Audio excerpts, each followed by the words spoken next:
Hi everyone, it's your boy The H once again talking the comics, the sports and the wrestling. Once again, I'm talking boxing. Let's get straight into it.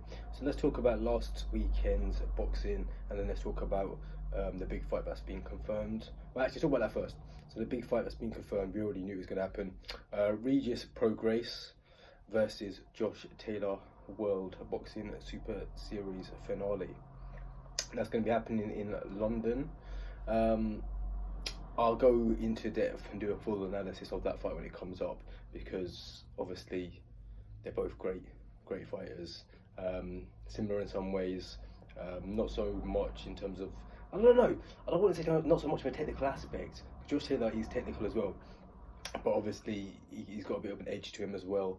It's going to be so hard to actually make a favourite out of that. I'll give it an edge to Prograis, and I'll tell you why, mainly because of the little technical ticks he does have, and maybe footwork and movement, but not to say Josh Taylor isn't impeccable, because he is. I think it would be an extremely close fight. I think it would be possibly fight of the year. But we'll go into that. I'll do a full video on that. But yeah, that's been confirmed, guys. Trying to think. There's been some other, I can't remember what else has been confirmed for that card, but I'll do another update video later in the week. But this is about the wrestling that's just happened. I know it's wrestling, sorry guys, I meant boxing. It's so hard trying to keep up with all the different things that's going on at the moment, especially because I was at wrestling on Friday night with my brother. But anyways, let's go into it. Lomachenko, honestly, I didn't even do a video because I was that confident that Lomachenko would completely smash Campbell. Some have Campbell winning 2 rounds, most have him winning 1 round. At the end of the day, a lot of people say Campbell did well. He did as well as can be expected. Like, I'm not going to jump up and say, yeah, he's amazingly great and showed up me new things I didn't expect. At the end of the day, I think you guys who are saying that are doing a bit of a disservice to Luke Campbell. The guy's a 2012 Olympic gold medalist. And while Lomachenko has 2 gold medals, Luke Campbell still got a gold medal. So I think it shows you the levels. Like, honestly, Lomachenko was taught and learnt ballet as a kid, who also did gymnastics as a young boy. At first he was supposed to be said to be quite apprehensive, as you would be as a young boy, and then he thought, let's just do it, go into it. That's basically what taught him half the footwork. The rest of it obviously natural ability, guys. 396 amateur wins to 1. The 1 loss, he actually avenged it. I believe he avenged it at the 2008 Olympics, but he avenged it 3 times anyway. 396 wins to 1, that's just impeccable.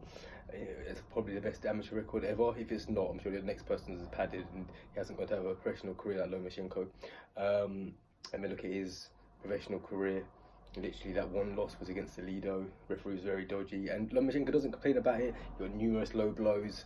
It was a robbery, let's be honest, and it was very tainted. It was a tainted victory for Salido. But Lomachenko doesn't cry. He doesn't moan about it. He just got on with it, and then he's just shown why he truly is a king of kings. Let's be honest. Against Rigondo, and now against Luke Campbell, against Linares, Lomachenko against Crawler. Do you know what? Yeah, I could talk about Lomachenko for honestly hours and hours. I'll try my best to refrain from that. Lomachenko has the kind of footwork which is a dream to watch. I put Terence Crawford now quite a distant second in terms of beautiful footwork. I like Tyson Fury's footwork as well. Tyson Fury has got good footwork, especially for a heavyweight. You can see he's a heavyweight. And also Devin Haney's got some really good footwork as well. But none of them, nowhere even near Lomachenko's footwork. His footwork, it's going to sound weird, like I'm having like a mad orgasm, but honestly, it's that good. The angles, like his movement is so deceptive and quick. So you think he's moving like towards the right, and then he moves to the left, and vice versa. And his range of punches, from uppercuts to crosses to hooks to jabs, his feints. He can do shoulder rolls. He can keep a high guard. He can keep a low guard. He can literally go southpaw. He can play orthodox. He can switch hit whenever he wants to. He can come back with a combination, like when he was taking some fire from Luke Campbell. He came back with that brutal combination and rocked him badly. Luke Campbell had to take him down, which was just I can't be rating that. Never rate that, except for when it's Eubank Jr. only because the girl was a bit of a dick. Lomachenko is far from that. He's a gentleman and a scholar. But yeah, like exactly what I thought. I actually went to the bookies. I was going to put some money on, and I was going to put 100 on, and I was like, how much do I win back if I put £100 on? And they go £7. The put that in perspective, I bet on Errol Spence and Tevin Farmer earlier this year. I think it was Spence versus Garcia. I can't remember who. No, Tevin Farmer might have fought John Joe Carroll.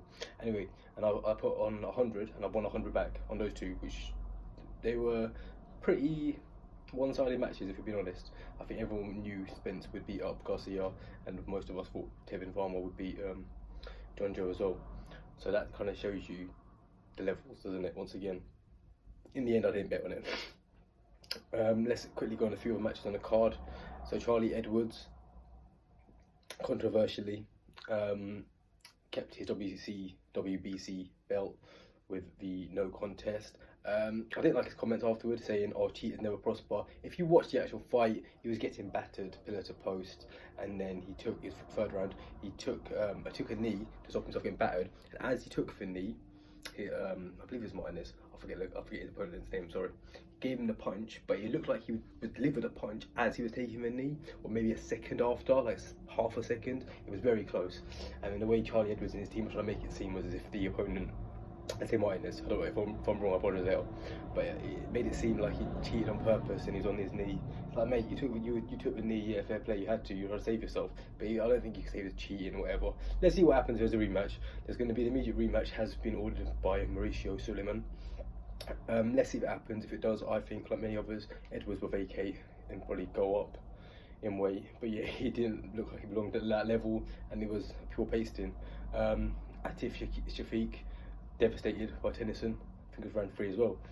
James Tennyson battered him. Now it looks like James Tennyson might be fighting, is it Craig Oliver? I think it's Craig Oliver next. I'm not sure. There is a fight which is basically not been fully confirmed, but it's in the works. Yeah, James Tennyson looked amazing, looked impeccable, looked great. Nothing but high praise for him.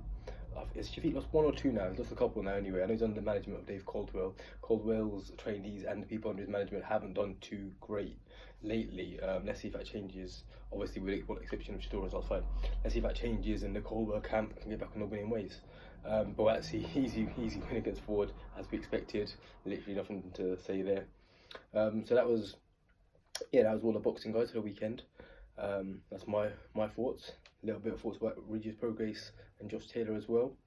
There is some little bit more boxing news now. Now in September, the season's starting a bit more. You're gonna get more boxing videos. I know a lot of you guys do enjoy my boxing videos, and thanks to everyone who's given my video about Lamar Scott, aka Dean White, a view. It's got 1.5 views. I'm honestly shocked by that. It was just a quick video because I watched. I can't remember even where I watched it. I watched something, it might be boxing with Ade or something, just talking about it. Did a bit of research, found out, because if you go on Company's House, I've explained it in the comments, but I'll quickly explain it again. If you go on Company's House, you can see who owns what companies, if they're public. There's a public company called Black Box Management, and the owner and CEO is Lamar Scott, aka Dean White, but it doesn't say that, it says Lamar Scott. So I found it very interesting. Obviously, originally people thinking what's going on. It's now not 100% confirmed, but it's pretty confirmed that they grew up together. He took Dillian under his wing, and to be honest, I think people have this thing that I was being negative. I wasn't being negative. He took Dillian under his wing, kept him off the streets. Lamar Scott, from what people say, from a lot of sources, he's supposedly is a real G. That's what people on the streets say. Like he knows a lot of guys. Yeah, he used to mix no circles, but he's not a bad dude, he's a good dude. And he takes the name Dean White, aka Dillian White's surname, because business opportunities, business ventures, it helps him more. So yeah, I think some people got the wrong end of the stick. I wasn't trying to be facetious or trying to be funny or take the mick, just putting it out there. His real name is Lamar Scott, but he wants to call himself Dean White. That's what he wants to do. There are a lot of people making jokes and saying it's their relationship and stuff. I don't know. Do they? Maybe. I have no idea, guys. Could be. But from what I gather, they're close friends. And yeah, he's uses it for business purposes. So it is what it is. But yeah, thanks for everyone who gave that video a view. I did not expect it. I honestly thought I'd get like my normal 10, 20, 30 views. I don't know why it's got so many views. Obviously, a lot of people have interest in Lamar AKD. So yeah, thank you for that, guys. I really appreciate it. I'm gonna do a lot more of these boxing videos for you now that the boxing season started up. We've got the AJ fight coming up. We've got Prograis versus Taylor coming up. We got Tyson Fury versus Wallin, which is going to be a one-sided battery, but it should be interesting anyway. It's a good time for boxing, guys, and I know you guys like my boxing videos, so sorry for the long wait. You won't have to be waiting as long again. I'll be back on the schedule for the boxing videos. Also, it is hot today, that's why I'm wearing a vest, before anyone's like, oh, you're trying to get your tats out for the lads. I'm not getting my tats out for no lads or the gal them, just hot. Cheers guys, thank you.